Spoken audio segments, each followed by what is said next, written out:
Testingin na natin yung ating submersible pump na DDoS. Finally, may tubig na. Let's go, let's go.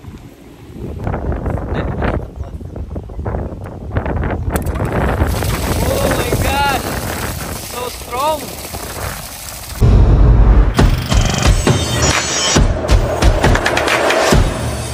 Hello po mga ka-Agri. Today is May 3, 2024. Galing po tayo sa 101 FM, Cool FM, na nasa Lucena City po yon.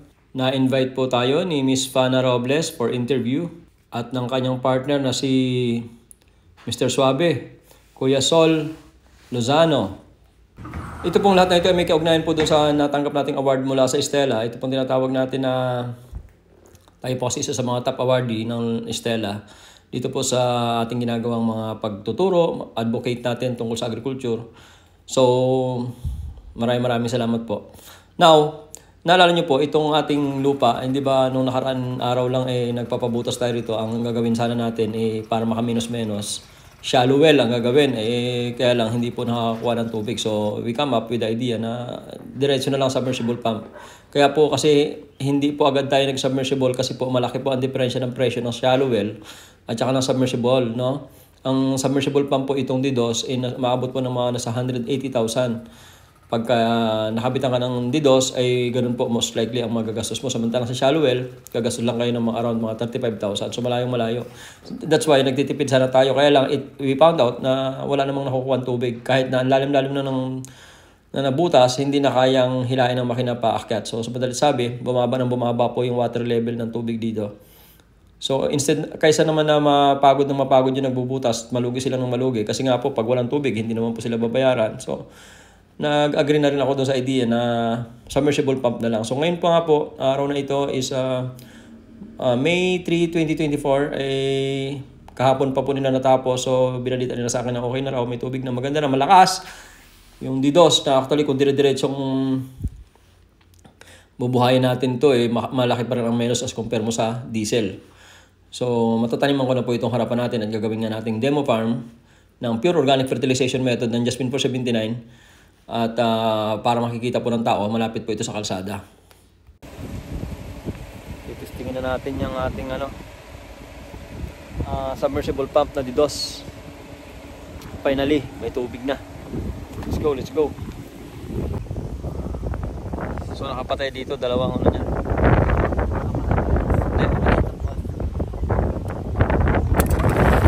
Oh my God! So strong! Ang lakas ng tubig! Ang linaw na! OMG! Yan! Ganda ang tubig!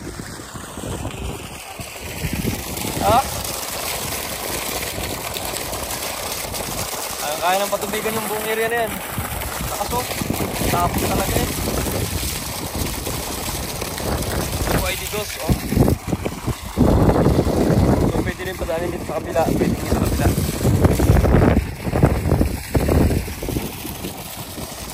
Linaw na ng tubig, oh. Woo! Grabe. Mas malakas yung tubig dito kasi sa akin. DDoS to eh. Punong-puno, oh. Puno siya, oh. Galing. So yun mga kagrit, magandang araw po sa inyo lahat. Tingnan mo, meron pa akong garland, no. Alam mo, bigay sa akin yan ng Stella. At tayo ay na-recognize ulit doon sa FM station na 101.5. Napakaganda ngayon at yung mga farmer na-recognize na. Thank you very much po sa Stella and thank you very much sa 101.5. Ngayon po, nandito tayo ngayon sa ating demo, no, na yung tinatawag natin na Zero Synthetic Fertilization Method. Ayan. So as you can see, berde pa po yung palay. Pero walang na nga sa tubig yan kasi natutuyo-tuyo na po yung ating ilog dito. So ngayon, meron tayong nagawang patubig, yung tinatawag natin na submersible pump na number 2 o DDoS na submersible pump, which is matipid naman sa kuryente yan. So yung kausap natin kasi dyan na gumawa ng irrigation natin ay si John Aguila. So yung ilog kasi na ito medyo talagang hindi mo maaasahan na eh. During time ng ganitong matindi na po ang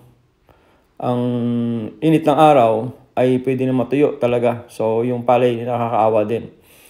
Although berdeng-berde siya, pero syempre apektado po yan na sobrang tindi ng init. So ngayon po ay titingnan natin kung ano po ang mga pwede nating ma-improve dito sa ating area na meron tayong patubig na DDoS na dire-diretsong pwede nating patakbuhin. Di kuryente po yan. Yung submersible pump kasi is di kuryente yan. At nagkakahalaga po yan ng mga around 160 to 180,000 ito pong DDoS na patubig natin. So, ang pagkakaiba niya, siyempre, pag gasolina, sabi, mas matipid daw itong di kuryente. Although, meron din ako sa bahay nito. Mas matipid nga talaga nito. Kaya lang yung sa akin po, 1.5. Ito po is DDoS. So, ang advantage nitong ginagawa po natin ito is yung pagpapakita sa mga tao na during time ng ganito katindi El Nino, may magagawa pa rin ba tayo? At tandaan nyo po, ito mga patubig na ginagawa natin ito is investment, no? Kahit anong oras, pwede kang magtanim kapag meron kang ganito. So, talagang mamumuhunan ka lang din. Hindi naman kasi pwede na uutangin natin yan. Now, for those of you na gusto ng ganitong pamamaraan, ay magtutok lang po kayo dito sa ating munting channel, Will Agree TV. Nandyan po lahat. Nandyan makikita nyo po lahat yung mga ginagawa po nating proseso ng pure organic fertilization method. Ito po wala ng abonong komersyal. And yet, hindi po basta nanilo ang palay at matibay po siya sa init. Today is May 3, 2024. So, abangan nyo po lang po itong ating sabog tanim na Jasmine 479. Walang ginagamit na synthetic fertilizer. Isang beses pa lang po tayo nakapaglagay ng organic fertilizer. At nagpapasalamat tayo sa Estela. Thank you po dito sa garland na ibinigay ninyo sa akin. Malaking pasalamat ko po at ako po ay parang graduate ulit. Thank you very much po sa lahat ng mga taong sumusuporta at naniniwala dito sa ating ginagawang advocacy at pagtulong sa mga farmers in terms of yung tinatawag natin na technology transfer. Thank you very much po. Doon sa kay Kuya Jun Aguila na gumawa ng aking submersible pump. O yan, kontakin niyo lang po. Napakagaling si Kuya Jun Aguila. Thank you, Kuya Jun. Ito yung kanyang number. Pwede po kayong kumontak basta taga Calabarzon area pa kayo pupuntahan kayo ni Kuya Jun Aguila.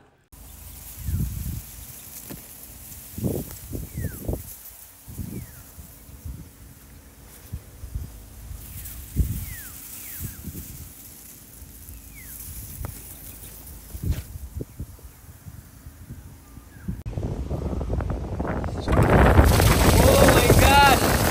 So strong! Ang lakas ng tubig! Ang linaw na! OMG! Ken, ganda tubig! Ha? Ang kaya ng patubigan yung buong area na yan.